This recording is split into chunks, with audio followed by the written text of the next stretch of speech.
Beauté naturelle, éclatante et saine.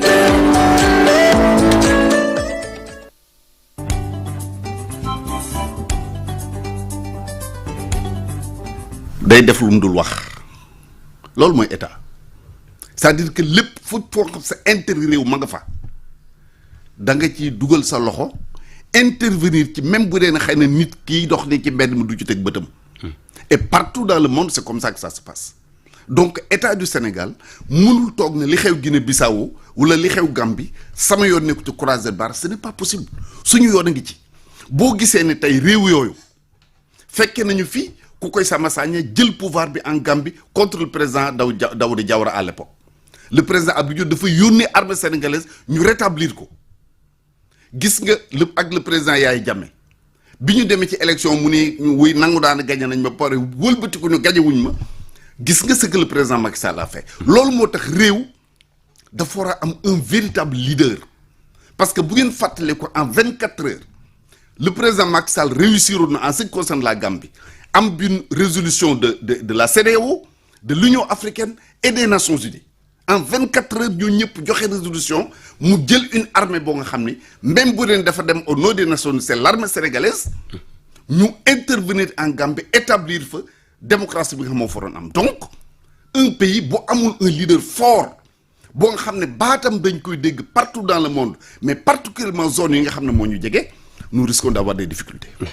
seetlu nañ cell gi ci pays Afrique de l'Ouest yi amal jamono ji bu weesoo Ghana mi ci génne communiqué di ñaaw la fa am tey sàkku ñu bàyyi nit ñañ jàpp mbaaloog ñoom seen ak itam l'ordre constitutionnel Sénégal jaaxalu la am li mu réagirul ci mbirum Guinée-Bissau ba léegi.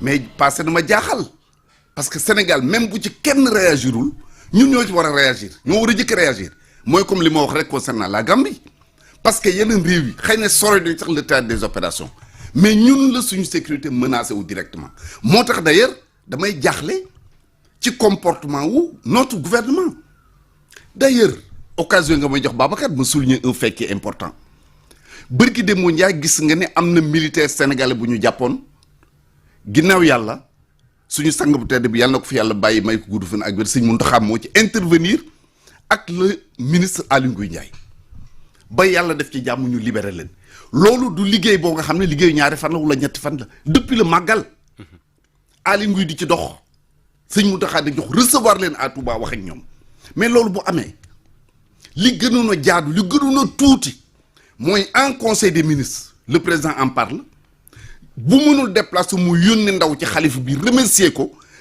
le ministre Aly Ngouille mi nga xam ne intervenir tey ku nekk yaakaaroon na Sëñ Mountakha intervenir leen ba mu des loolu. waxuñ ci de. waxuñu lu ci jëm donc loolu mooy ay. Diomaye waxu ci kenn waxu ci.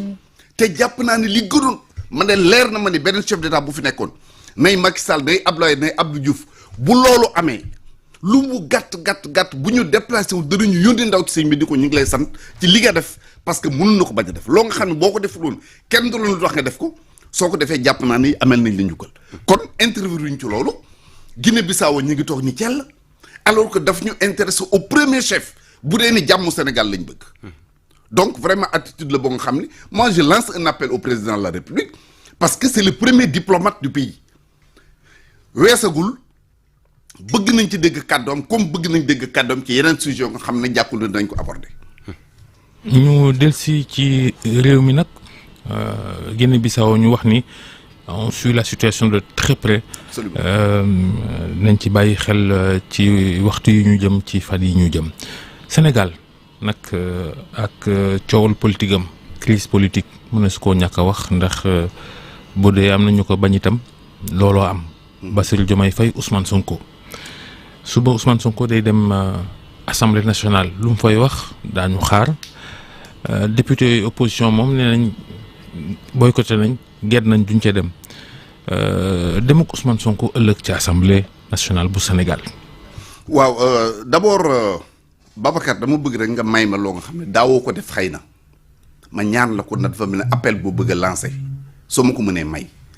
te loolu dafa jëm rek li ñuy waxtaan muy njariñu askan wi boo jaaree fii ci université mu ngi boy rawatina université Gaston Berger j'en parle parce que hier le président de l'amicale des étudiants de Gaston Berger moo ma woo audio na mu audio wax ma situation bu metti ba xam ñu ngi koy dund à l'heure actuelle uniquement parce que seeni bourse la ñuy laaj jox ñu leen ko di xeex ak ñoom guddeeg bëccëg mu am 2 étudiants yoo nga xam ni fii may waxee yow ña nga hôpitalu Saint-Louis gravement blessé kenn taxawu fa pour toppatoowu leen non seulement universitaire war nañ jël en charge mais je lance un appel au gouverneur de Saint-Louis que je connais bien ci action yu mel noonu mu daan ko def vraiment pour ñu mën a taxawu les étudiants li ci des c'est sur le plan judiciaire peut-être on aura l'occasion de revenir maintenant ci li nga wax ci demu le premier ministre Ousmane Sonko à l'Assemblée nationale d'abord position bi député opposition bi wala noona li ñu jël ni demuñu ànduma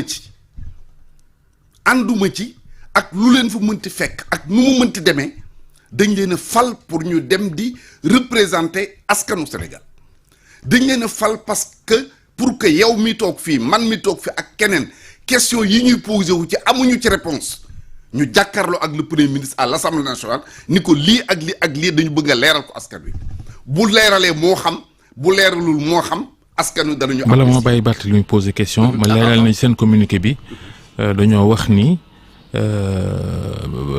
duñu may Ousmane Sonko mu soppali Assemblée nationale meeting politique ndax su ko soobee rek lay ñëw.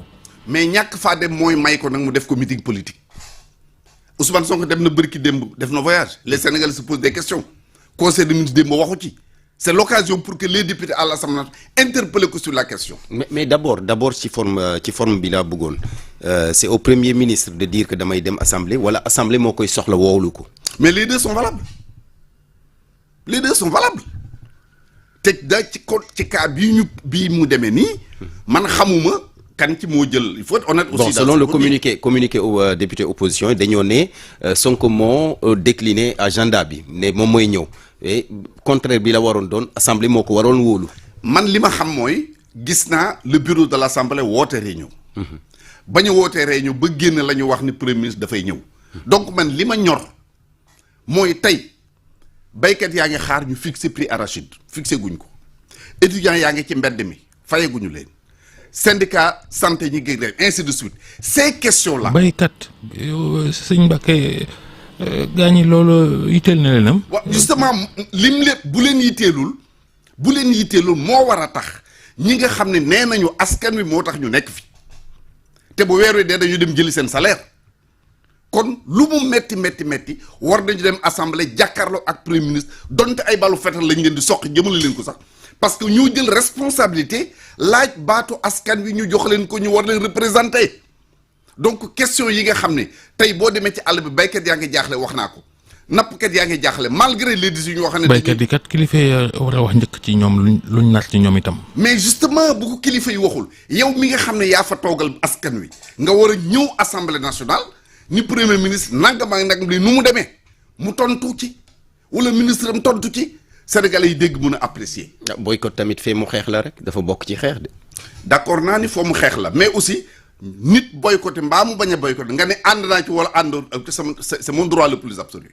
ànduma ci man parce que fi réew mi toll ak question yi ñuy poser bëgg ko mën tontu man jàpp naa ni sax même bu premier ministre ñëwuloon dama fay dem député war nañ ko mën a jéem a woo ñoom les députés de l'opposition ni ko ñëwal assemblée nga leeralal ñu.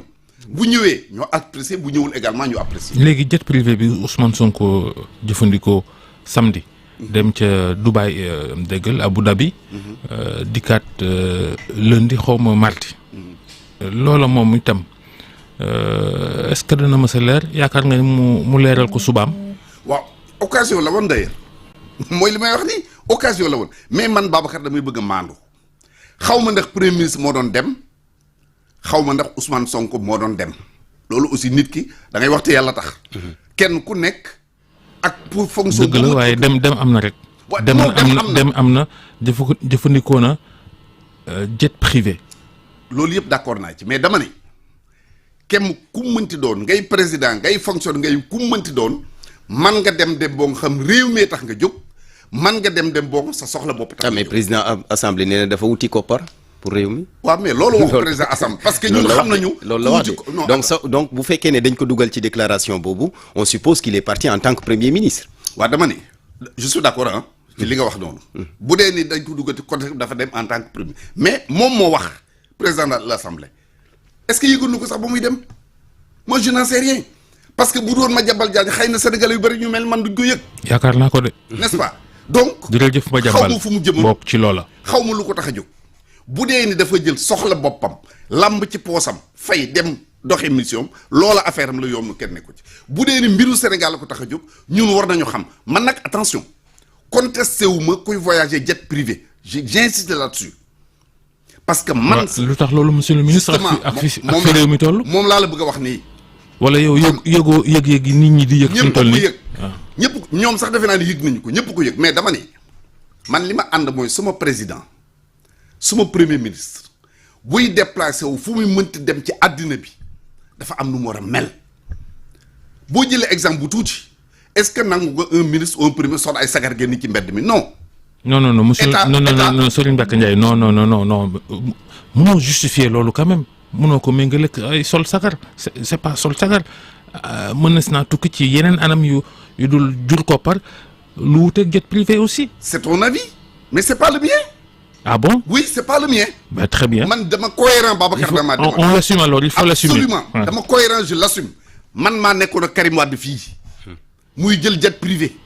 di tukki. musiba ci jamono jooju. déglu rek waaye yéen a ko tuddoon musiba man tudd ma ko musiba parce que jet privé boobu moo ñu may corniche bii ngay romb bii jaar ci sa buntu.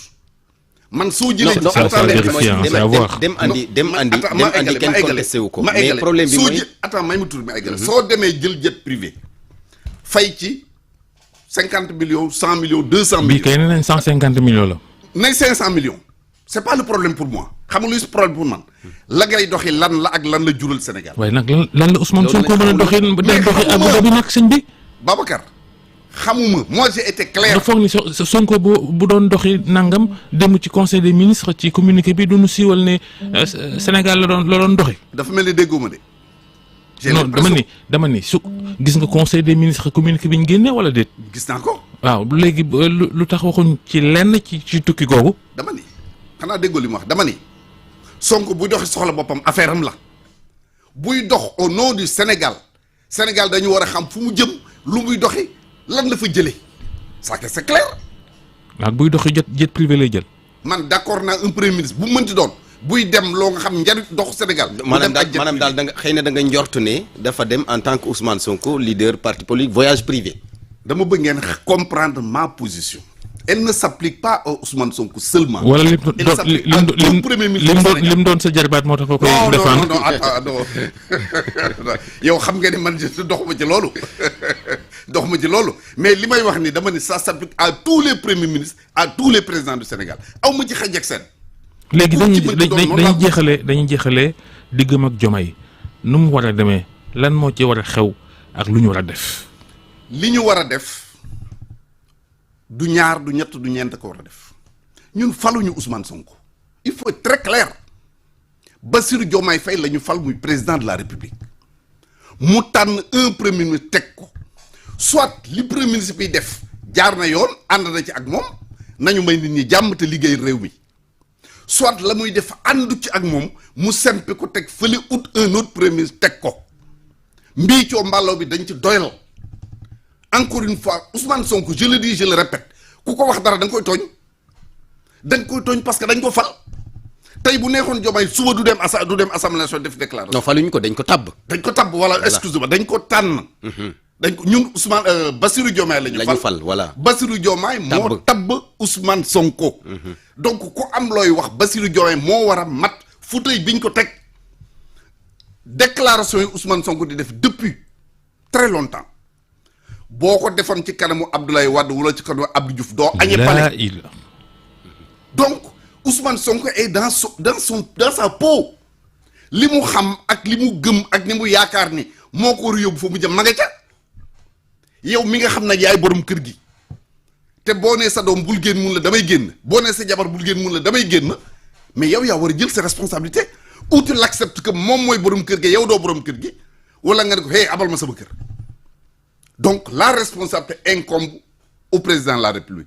Babacar dama dem pavillon spécial nga may ba ci loolu seeti Farba Ngom li tax ma di ko wax mooy man du ma wax lu ma wóorul ma dem toog ak moom gis nit kuy souffrir nit ku sonn nit ku wopp di yem mais c'est pas le plus grave fi ma toog moom di wax ñaari garde pénitentiaire romb ma lëng benn jigéen tànk yi di diree ko ci suuf dama rëccu lu ma fa doon demee ji mu jàll ma ni Farba mais kii kan la mun ma kii mooy jabaru Madiambal.